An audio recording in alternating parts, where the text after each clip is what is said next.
Good day, fellow tech explorers. Today, we are diving deep into the intricacies of Azure SQL database auditing, an essential component for ensuring the security and integrity of your data in the cloud. In this video, we will be navigating through the comprehensive process of enabling auditing, starting at the server level and then zooming into the database level. Azure SQL auditing isn't just about checking boxes for compliance. It's your proactive stance against potential security threats.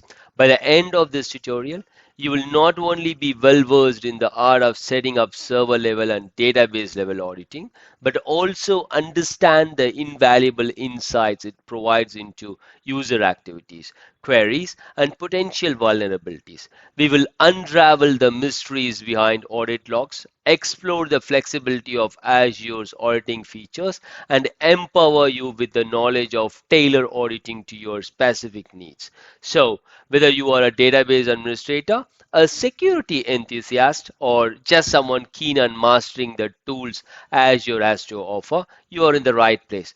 Without further ado, let's embark on this journey to fortify your Azure SQL Fortress. I'm excited to guide you through the steps that will not only enhance your data security, but also empower you with a deeper understanding of your database environment. Let's get started.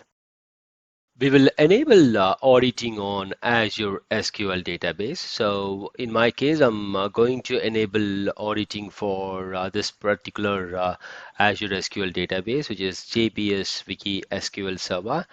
And I have a database called jbswikidb. Yep. So now what I'm going to do is I'm going to first enable auditing on the instance level. And then once that is done, we will look at the data that we are able to get from the XCL file, that is the auditing file. And then what we'll do is we will set some database level audits and then see if we are able to solve our requirements. Yeah. So first, now what I'm going to do, I'm going to head on to the Azure portal, and my resource group is jbswikirg, and inside that resource group I have three resources. One is my Azure SQL database.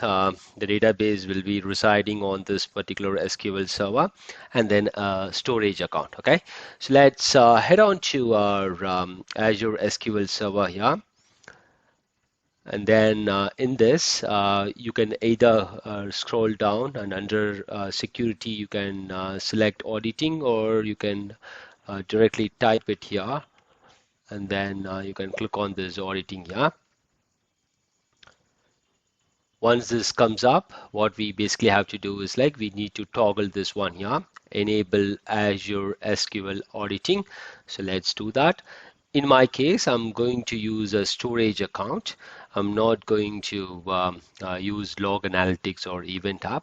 But the process is same. Even if you're going to use log analytics or event hub, whatever you're going to do for the storage account, you will be doing the same thing for log analytics and event hub also as well. Yeah. So now let me select the required subscription, and then I will be selecting the storage account. In my case, I'm going to select the storage account, JBSWiki I will leave this storage access keys as default. And then if you look at the advanced properties here, retention days is set to 0, which is basically unlimited. I am going to change it to 60 days. Yeah, it is all dependent on your requirement. For me, I'm going to keep this as 60. Storage access key, it will be set to primary. Whenever you are going to change the storage access keys, then you will have to toggle it to secondary and then come back to primary. But as of now, I will leave it to primary. And then you basically have to click on save. But before that, let's click on log analytics. So in log analytics, you basically have to do the same thing that you have done for storage account. You just need to select the subscription, and then you need to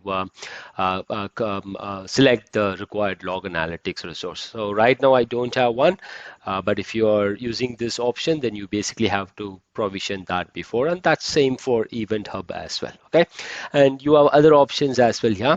So the options here is enable auditing of Microsoft support operation. So you can enable this one as well, and then you can save it to the same storage account or to a different storage account. What this basically gives us, like for example, if Microsoft support is going to do some monitoring on this particular thing as part of a case or something, then that also gets logged in, and you will be able to understand what is going on. So it basically tells like enable this option. Enabling this option will capture Microsoft support engineer operations and write them to selected storage. I'm not going to do it here. I'm just letting you know that there is an option for that one as well. Yeah. So right now, what I'm doing is like I'm enabling auditing on the instance level, and I'm using the option storage account. Yeah. Let's click on save here.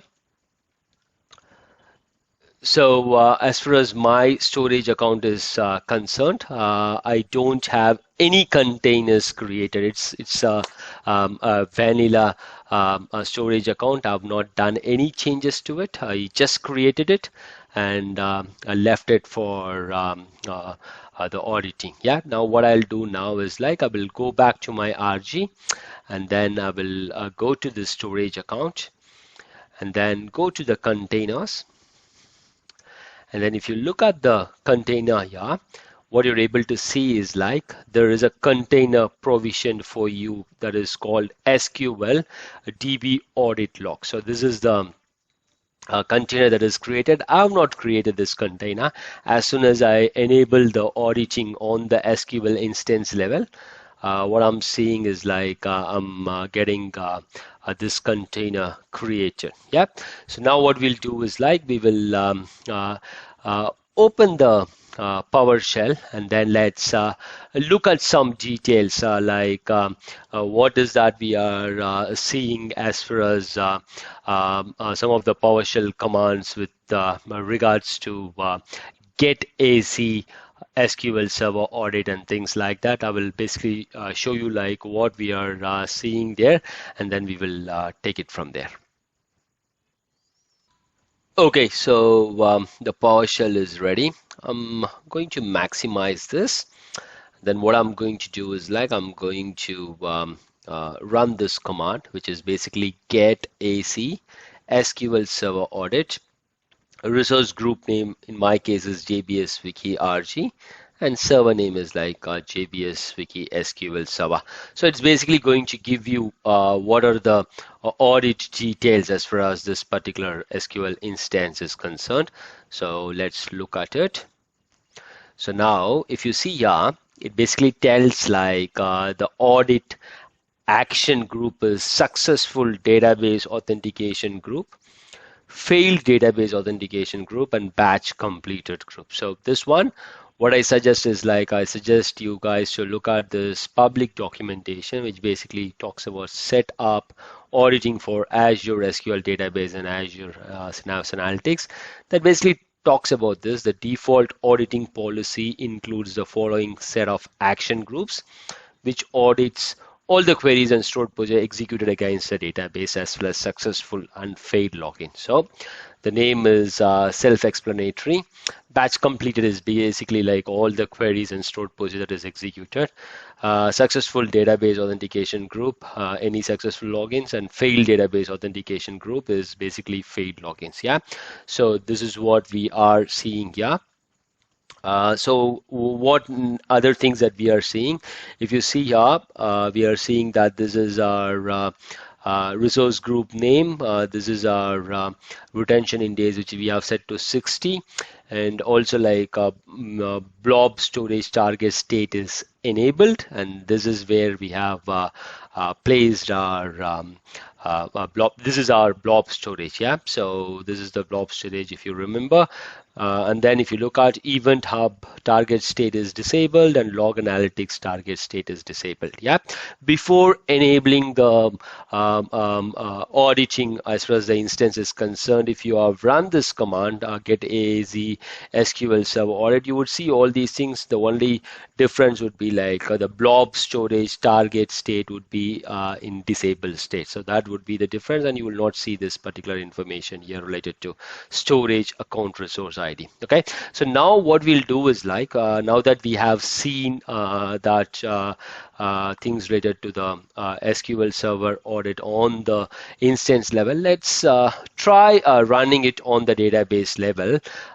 The same PowerShell command is a different PowerShell command related to database. Let's run that and then see what is that we are going to see.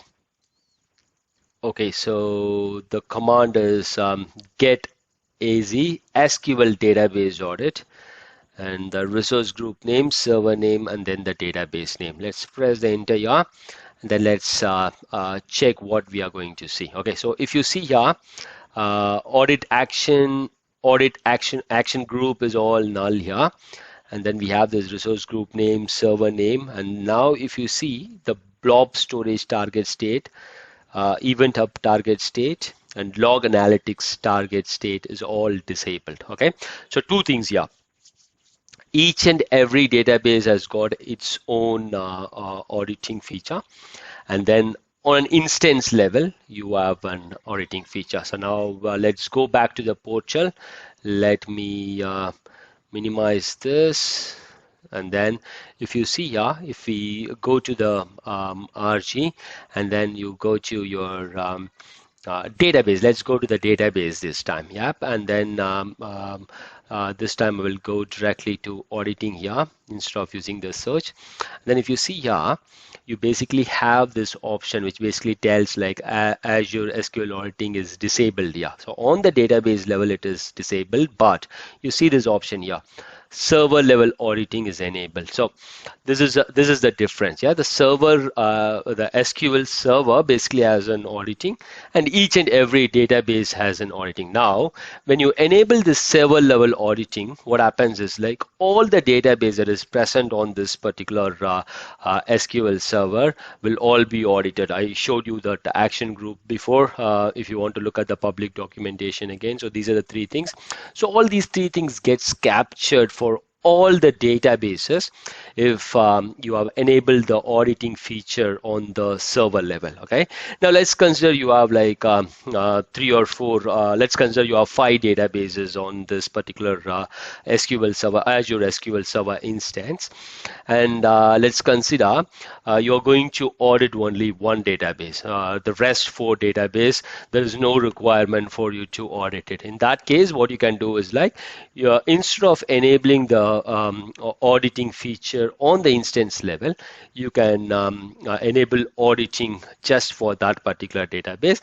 That way you will be able to reduce the amount of data that is getting written to your blob storage, and also like when you want to look at the data, it will be comparatively easy for you because lesser the data, easy for us to have a look. Yep. So now that we have enabled this auditing on the instance level, now what I'm going to do is like I'm going to just go to your storage account, and then I'm going to check if there are any files created. I know there will be files created, but I just want to show you guys.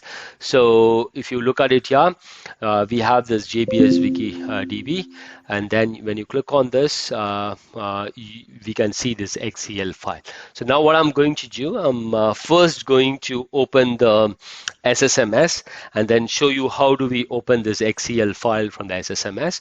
But once I showed you how you open this XCL file from the SSMS, after that what I'm going to do is like I'll be using a TSQL query to get the data just to save some time. But first time I will show you guys how to retrieve this particular file and then get the information. Click on file and then click on open. and then you have this option called merge audit files. You just click on it and then click on add here. Now what you need to do is like you need to click on this option, add from Azure Blob Storage, and then click on connect here.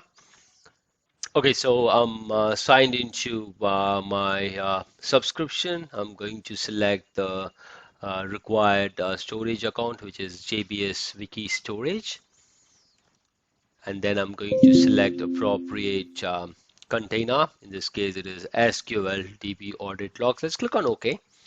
And then as soon as you click on that, you need to select the server name. So if you have many server, then you need to look at it and then you need to select the right server name. Yep. And then you need to select this one, the database name, and then you need to give the timing. So in my case, I'm selecting 15 November 2023 from early morning to the time right now, which is close, which is 7:55 p.m. Yeah, local time. So I'm going to click on OK. Yeah. As soon as I clicked on it, it basically tells like the number of audit files to download is 1. And then let me click on OK there. Just click on OK here.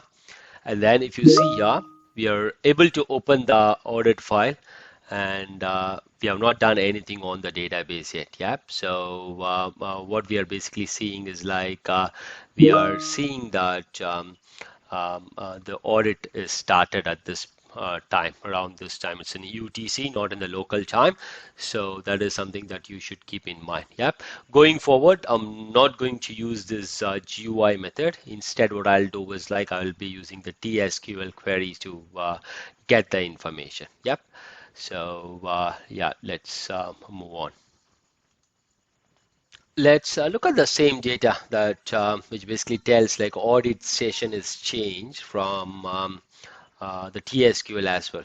That is going to reduce a lot of time, like clicking on file, open, select things. It's going to take a lot of time. So instead, what I'm going to do going forward, I'm going to use this particular TSQL command to get the information. Yeah. So if you look at it here, what I'm basically doing is like I'm selecting the statement and everything from sys.fn a get audit file. I'm basically giving the XEL file from where I need to query it, and then I'm ordering it by event time. So this particular information, that is the XEL file, what you can do is like you just need to select which particular XEL file you want to get the details from, click on it, and then you have this information URL. So you just need to click on it and then you will have all the details there. Yeah. And then you just need to paste there on the TSQL command. And once you do that, you will be able to get the information. So let's run that. And then if you see here, you don't have any statement, but if you look at it, we will be able to see that the data is coming from this particular file. This is the one that we queried, 5660XCL, and you get all the details here. Yep. So you have all the details here. So now what I'm going to do, right now we just have only one event, and we are able to query that using the TSQL. So any testing going forward will basically we will use this one and will not use the GUI. Yep.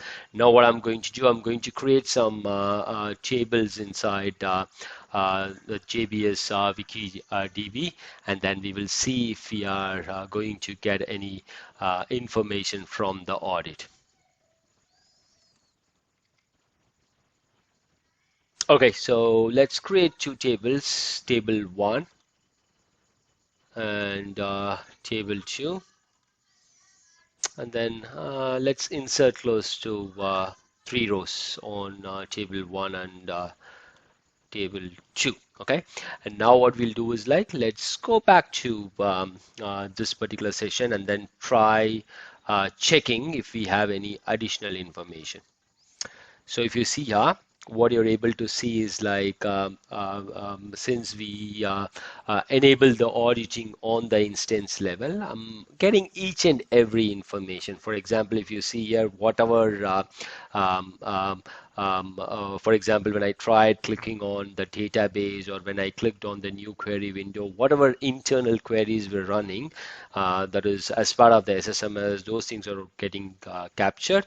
And also, I'm able to see that the create table, table 1, creation of the table 2, and then values inserted. Like if you see here, I basically used this insert statement, and then I used go3, which basically implies that 3 insert statements will be executed, and we are able to see that. For example, if you see here, 3 insert statements for table 1 and 3 insert statements for table 2. Yep. So now we know that this particular server level auditing is basically capturing each and everything on that particular SQL Server instance. Whatever is happening on the instance, on all the database is basically getting captured. Now, if you look at it, we have this one called batch completed group. And then if you go to the SSMS, it is basically like the action ID is batch completed. Yeah, so we are getting all these details now. So now what I'm going to do is like I'm going to disable server level audit, because enabling server level audit and getting the required information seems to be pretty easy. Yep, so anyone can do it. It is matter of clicks. But now the actual thing comes into play when you are going to set up just for one database. Let's try doing that and then see what happens. Now what I'm going to do is like I'm going to disable the SQL server level auditing, and then we will try running the same commands in the PowerShell for getting the audit details on the server level and then on the database level, and then we will compare it after we enable the auditing on the database level. Yep, let's go to the resource group, and then let's go to the server, SQL server, and then let's head to this auditing here. And then now what I'm going to do is like I'm going to disable the auditing here. Let's do that and then click on save. Once this is disabled, what I'm going to do is like I'm going to run the command in the PowerShell, and then we'll check that further. So it is disabled now. Let's go to the PowerShell. So if you see here, as far as the SQL Server Audit is concerned, these are the details that we saw. Now let's run that one more time. So if you look at the data here, so we can see that the blob storage target state, event up target state, and log analytics target state, all these things are set to disabled. Yeah. So if you see here, when we enabled the server level audit, it was enabled here, and then we had this particular information. But now after disabling, we are no longer seeing that. Yeah, the blob storage target state is set to disabled, and then storage account resource ID is basically null. Yeah. And let's run the information for the database audit for database JBSWikidb, so that after enabling the audit on the database, we will be able to compare this particular information. So right now, blob storage target state, event up target state, and event up and log analytics target state all are set to disabled. Yep. So there is two ways that you will be able to enable auditing on the database level. Let's go to the databases. So if you see here, the database is available on this particular SQL server is this one, JBSWikidb. Let's head on to that, and then go to auditing, And then as far as the auditing is concerned, what you just need to do is like you just need to flip this. Now, if you look at this, server level auditing is disabled. If you remember previously, I showed that it was enabled. Now that we have disabled it, it is clearly showing as disabled. Yeah. Now, here, enable Azure SQL auditing. You just need to flip it on and then click on the storage and then select the required storage account here. Okay, and you just need to click on save here, and that will take care of it. And I know that the same thing that we have done on the instance level as well. So for this one, if we do this, you just need to click on save here. And as soon as you do that, you will be able to get these audit logs created as an Excel file on the storage account, and then we will be able to see the information. But now what I'm going to do is like I'm not going to enable it from the GUI. Okay, instead what I'm going to do is like I'm going to use the PowerShell script, and then I'm going to enable it. Also, I'm not going to check all the tables on that database. So if you want to check all the tables or all the objects on that particular database, then this is the option. You just need to flip this, select the subscription, and then select the required storage account, and you are done. You will be able to get all the information. That is, all these three things will be like getting captured for that particular database, and then you will be able to go from there. But in my case, what I'm going to do is like I'm first going to enable the auditing just for one table. That is, what I'm going to do is that I don't want all the queries to be captured for that particular table. So let's say for table 1, I just want to capture only select queries specifically on the table 1. Yeah, for that you don't have an option in GUI. GUI is either all or none. Yeah, either you once you enable this, it is going to be everything. Yeah, and once you disable it, it is going to be nothing. Yeah, but as far as PowerShell is concerned, you have the option. You will be able to create the auditing as per your requirement. Okay, so now what I'm going to do is like I'm going to discard this. Yeah, and then let's go back to auditing here. And if you see here, auditing is disabled on the server level and also on the database level.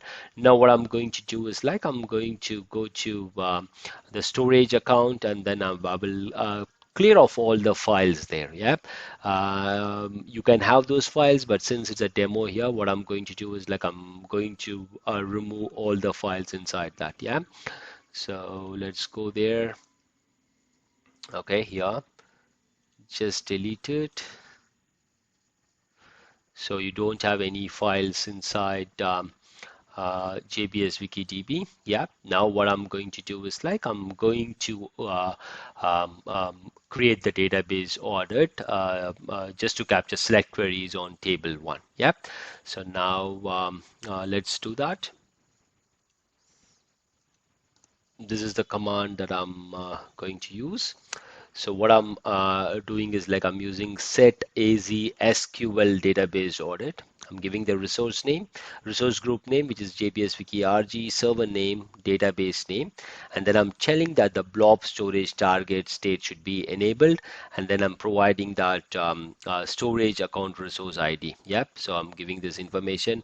I'm sure you guys remember how to take this. You just need to go to that particular storage account, and then you need to copy it from there. Yep, and then RetentionInDay is 60, and then this is the most important thing, the audit action. So what I'm basically telling is like I'm basically telling like you need to do select on dbo dot whatever table is by dbo. This is a schema. Okay, I'm basically telling like any select on this table 1 by schema dbo needs to be captured. Okay, let's go to the public documentation and then look at this audit action. So if you see here, these are the supported action to audit. These are the things, and this is the one that I'm using in my script, which is basically to capture all the selects on a table by a schema. You can also do the same thing for all the tables on the database by giving the database name and schema. Yep. So likewise, you can use other options as well. But in my case, what I'm going to do is like I'm going to utilize this particular thing. Yeah. Now that this is run, what I'm going to do is like I'm going to check the details here. That is the SQL audit details for JBSWiki database. Let's run that, and then let's confirm if it is enabled or not. Yeah.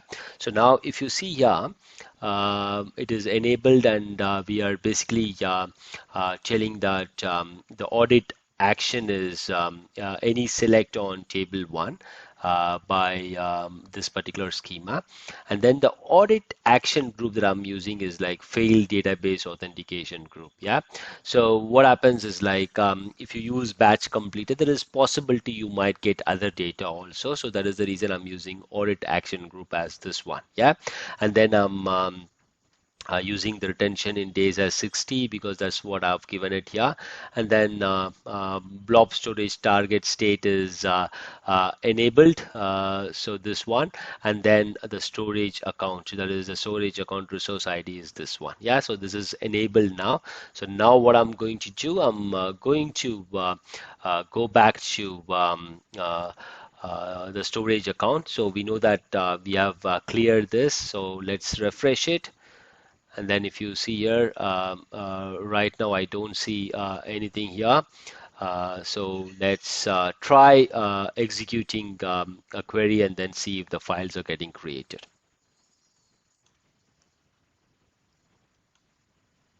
Now I'm able to see the file here. What I'm going to do now, let's copy this file name, and then let's execute that tsql command and then see what details we have. Yep. So let's go in here and then run this. So we should be seeing only one row, which basically tells like the uh, audit was changed. So right now we don't see anything here. Okay. So now what I'm going to do is like I'm on this particular database. So now we know like let's go back to the audit here to the database, and let's click on this one. And then if you see here, we are basically monitoring only selects on table 1. Yeah. So now what I'm going to do, I'm going to insert some data inside table 1, 3 rows inside table 1. And then what I'm going to do is like I'm going to update all the rows on table 1 to JBSWiki, and then I'm going to delete one row from that particular table, and then I'm going to select the data from that particular table. Okay, so things to remember: I've done 3 inserts, and then I'm updating. Things to remember, what I've done is like I've inserted 3 rows into table 1, updated that table, deleted that table, deleted one row from that table, and then I'm selected the data from that. Now the real test is that the audit is basically capturing only data for select. So let's look at that audit information here and then see what all statements we have captured. So if you see here, we have not captured anything. Yep. So this is what I'm seeing here. So let's head back to that location. Let's do a refresh. What I'm seeing is like this is updated 1 minute before. So that means like something is gone there. So let's click on it and then copy the URL here, and then let's head back to our TSQL query and then put the information here, and then let's run it. Still don't see anything here.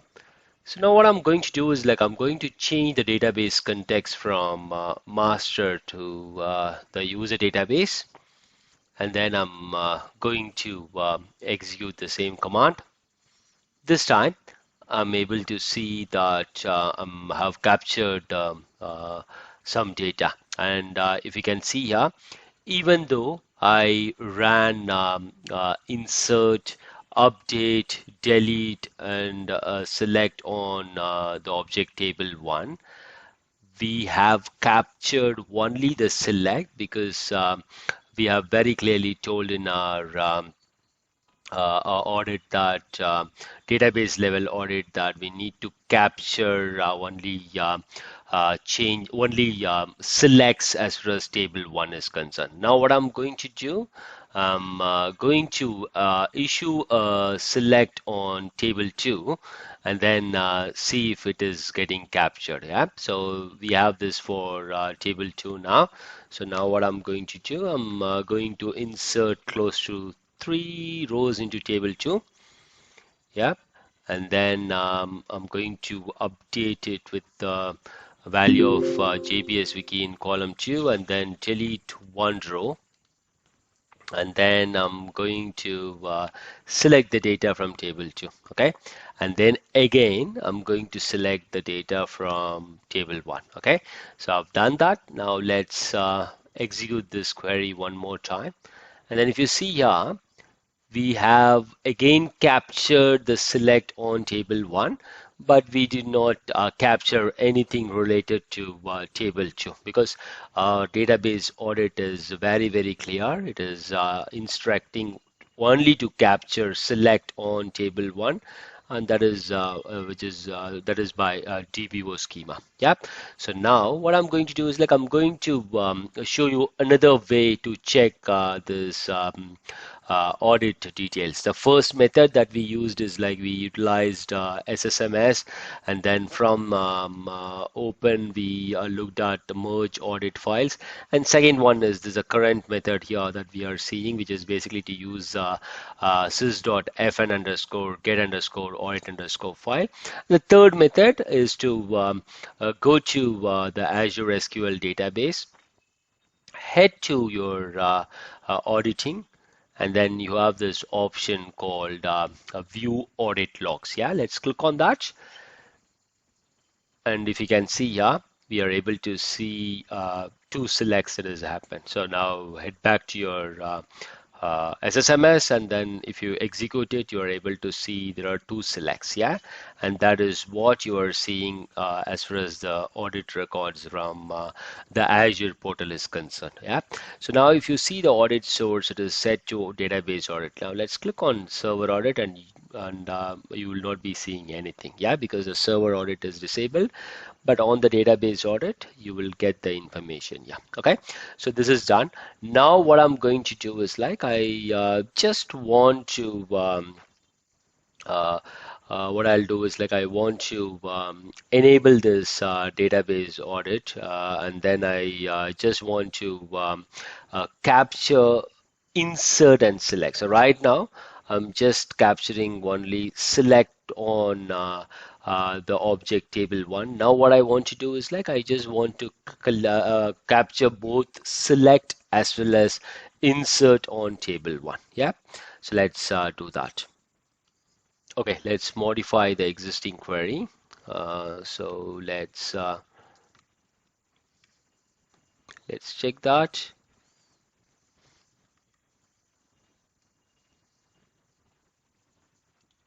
Here is the previously executed query. So now what I'm going to do is like I'm going to just modify this query so that instead of capturing only select on table 1, what I'm going to do is like I'm going to collect both select and insert on this particular table. Yep, this is what I'm going to do. So let's press enter here. Let's wait for it to complete. Okay, it is done now. What we'll do now is like we will execute this get-AzSqlDatabaseAudit command, and then we will check what is it now.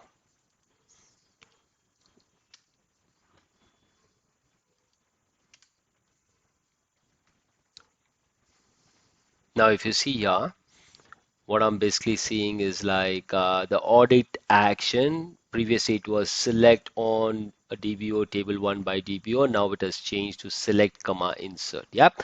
So now what I'm going to do, I'm going to let's say let's minimize this, and then let's go to the storage account. And I'm expecting like you will have a new file created. So let's look at it. Go to the containers. I'm just showing all these things so that it is very clear to everyone looking at this video. Yeah, so that is the reason it is like a little exhaustive. The duration of the video will also be a little more, but you will get each and every information here. So now if you see here, so this file is created as soon as we have hit this one. Yeah. So now so this one is just for select, and this one is for select and insert. Yeah. In a real production environment, you won't delete any old files, but since it is a demo, I'm deleting it. Yeah. Now what I'm going to do, I'm going to copy this particular URL. Yeah. And then I'm going to go back to the SSMS, and then I'm going to query the details and then see if I have anything here. I'm expecting it will be one row. Yeah, it is one row which basically tells like the audit is changed. Yeah, now what I'm going to do.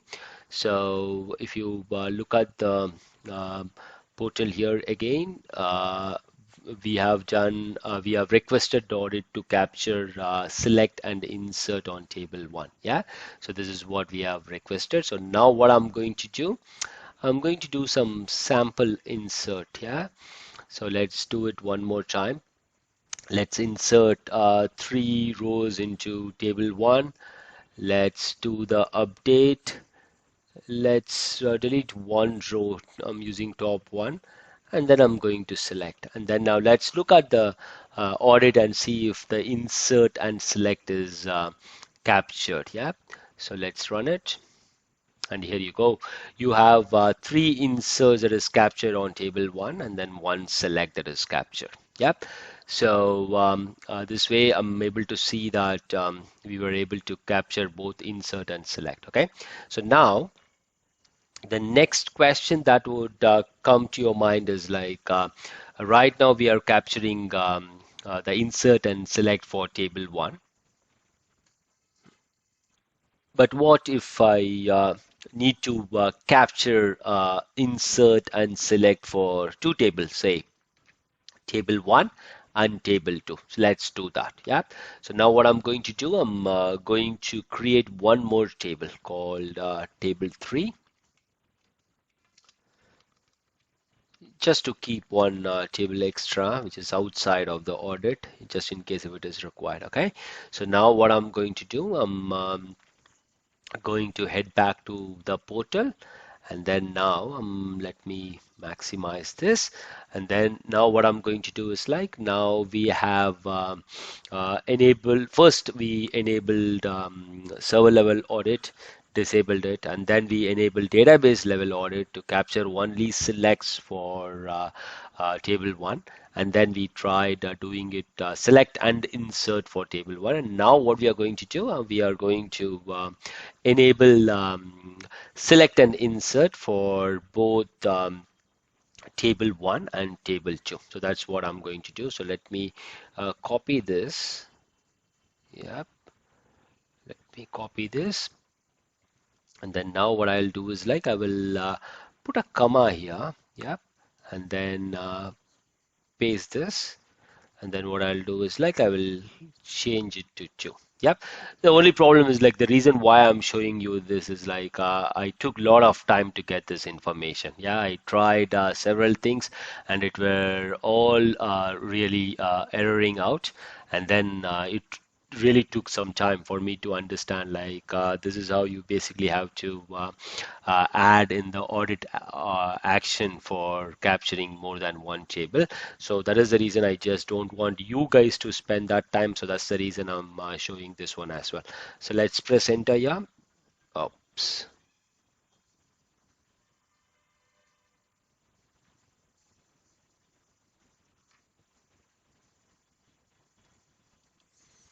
something happened. Let me press a Control C. Let me bring in the query one more time.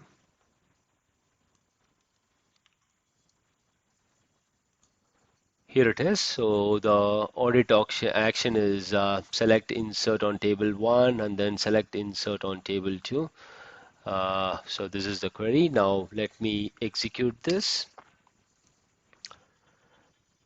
Let's wait for it to complete, and then what we'll do is like we will look at the database audit. Yeah, so this is done now. Let's look at the database audit information here. And then this time what I'm basically seeing is like it is basically telling like select comma insert will be captured for table 1 and then also for table 2. Yep. So this is what we are seeing. Let's go to our storage account here and let's head to it. And then since we have created it newly, we have updated the existing database audit. So what is going to happen is like we will have another file created. So what I'm going to do, I'm going to delete the old file. Yep. And then I'm going to get the URL of this particular current file and then going to put it inside our code here, and then I'm going to execute it. As expected, we will have one row. Yep, we have this one row. So now what I'm going to do, I'm going to insert 3 rows. Yeah, 3 rows in table 1. Update table 1 with a value of JBSWiki, and then delete 1 row from table 1, and then I'm going to select the data from table 1. Likewise, I'm going to insert data into table 2, 3 rows, update table 2 with a value of JBSWiki, delete 1 row, and then I'm going to select the data. Now what I'm going to do next is like I'm going to query table 3. Yep. And then what we will do now, let's head back to this and then execute it. And now if you see here, since we are capturing only insert and select, we can clearly see that 3 inserts were captured on table 1, then we did a select. But remember, we did a update and delete that is not captured because that is not part of audit. And same way for table 2, we are able to see 3 inserts, update and delete is not there, and then we have the select. Yep, this way we have captured this audit information for 2 tables. Okay, so now what I'm going to do, one more thing is like I'm going to show one more option. If you look at the database audit information here, we have something called predicate expression. Okay, so I will show you guys like what it is, how can we create that. We can update it, but what I'm now going to do, I'm going to disable this audit on the database level. Yeah, let's first disable that, and then we will enable it using the query. Yeah, so I'm going to disable it, save. It is saved now. So now what I'm going to do, I'm going to remove those files, whatever is present right now on that storage account, and then we will start it fresh. Go to this. And one more thing that we can do is like, if you look at the master database here, yeah, you will have files here as well, yeah, because it's the one that was created as part of when we enable the server level audit. Yeah, server level audit, if you look at it, it is like 8:17 p.m. yeah, and now time is 9:30 p.m.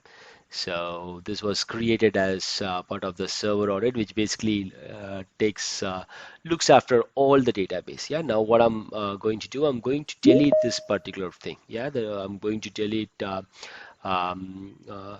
I'm going to delete the container itself. Yeah. Let's delete the container here and then see what happens, just a test, yeah, so that we will know what will happen if we delete it by mistake. Will there be an error or what will happen? So I'm just clicking on refresh, I'm not able to see anything. Now what I'm going to do, I'm going to maximize this and then check that database audit and see what is that I'm seeing here. Yep.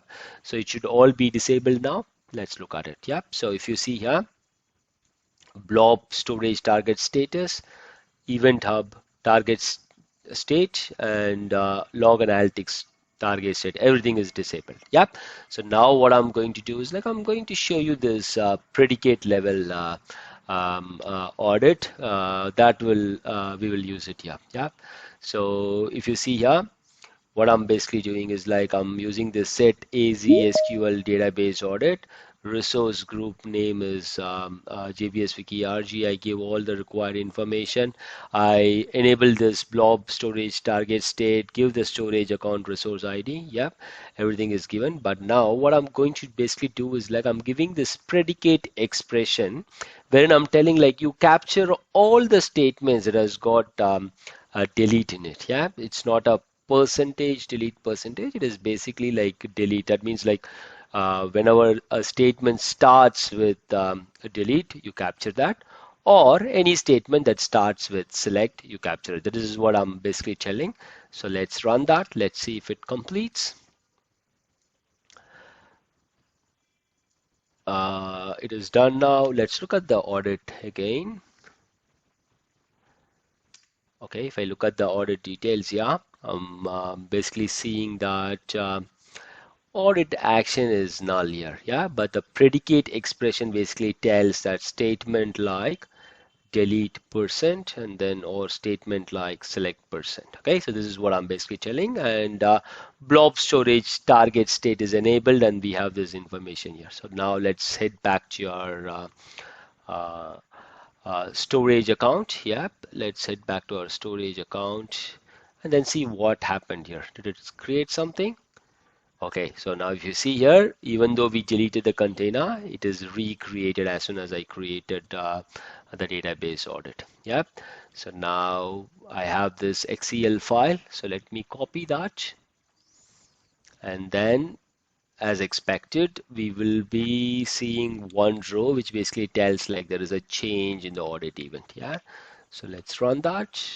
So right now I don't see anything, which is not right. Yep. Now if you see here, it is basically like you are seeing that whatever you have run, this is what you are seeing. So now what we'll do, now that we have created it, the select, it is going to basically capture the select and delete. Yeah. So what I'm going to do, I'm going to insert 3 rows, update the value, delete one row from table 1 and then select table 1. Yeah. Same way I'm going to do insert into table 2, update the values, delete one row, and then select the data from table 2. And for table 3, I'm just going to select it. That's it. Yeah. Now what I'll do is like I will execute this query. And then if you see here, what I'm able to see is like I have captured the delete statement, yeah, on table 1. Insert statement before this was not captured, and also the update statement before this was not captured, but I've captured the delete statement. And then select statement is also captured for table 1. Same way for table 2, the delete statement is captured and the select statement is also captured. Let's head back to the portal, and then if you look at the data, if you look at the the audit details, it is basically delete and select. So that means like it is basically going to capture each and every statement as far as delete and select is concerned. Yeah. So let's head back to the SSMS. But what I'm seeing is like even though we captured the select for table 2, delete for table 2, select for table 1 and delete for table 1, we ran this select on table 3, right? Let's execute it one more time. Let's execute here. What I'm seeing is like I'm not able to see the select for table 3. It's basically that the audit is basically for everything as far as select and delete is concerned, right, on this particular database, but I'm not sure why we did not got this one. Yeah, the reason is like running it like this. Instead, if you run like this and then you execute it one more time, now you are capturing it. So that means like there is a leading space here, and since you had this leading space, this did not went through it. So that's like you have to be very careful on that. Now what we'll do is like let's put a percentage, select percentage and percentage delete percentage and see if we can capture that. Let's head back to the portal, and then on the PowerShell, what we'll do is like we will try percentage, select percentage, and percentage delete percentage. Yeah, let's execute it, and then let's check out the database audit details. Yeah, just to make sure that the percentage is there. So now if you see here, we are able to see this percentage delete percentage and percentage select percentage. Yeah, and we know that we will have a new Excel file created. So let's copy that. This is the new one. Let's copy it and then head back to our PSQL query. Execute it. We don't have anything. Yep. Now what I'm going to do is like I'm going to execute this select statement on table 3 with the leading space. Let's try executing it. Now you are able to capture that and you can see a leading space before the select statement. Yeah, this way we were able to showcase how Azure SQL database auditing works. Like we basically saw how server level auditing works, and then database level auditing, we configured it for one table just for select, and then insert and select for one table, and then insert and select for two tables, that is table 1 and table 2. And then what we did is like we disabled the auditing on the database level, and then we utilized the predicates, and this predicate is basically like you can give the statement whatever you want. If you are aware of the statement, you can directly give that and capture it, and that way we were able to check Azure SQL database auditing. Yep. I have also showcased how to remove audit. There is another way where what you can do is like you can remove the auditing from PowerShell. Like all these demos, we basically use the GUI for removing the audit. But now we will try removing the audit using PowerShell command. Yeah, the command is remove AzSqlDatabaseAudit, and we have provided the required information. Let's enter it, and then let's check out the details. Yeah, so if you look at this, so if you see here, even though you have this predicate expression, all other details, the main thing is like the BlobStorageTargetState, event of target state, and log analytics target state, and these three things are disabled. So that way we have disabled it. Let's make sure we are right. So let's head back to the database, JBSWikidb, and then let's go to auditing. And if you see here, server level auditing as well as database level auditing, both are disabled. That's it for this video. Thanks for watching. Have a great day. Jai Hind.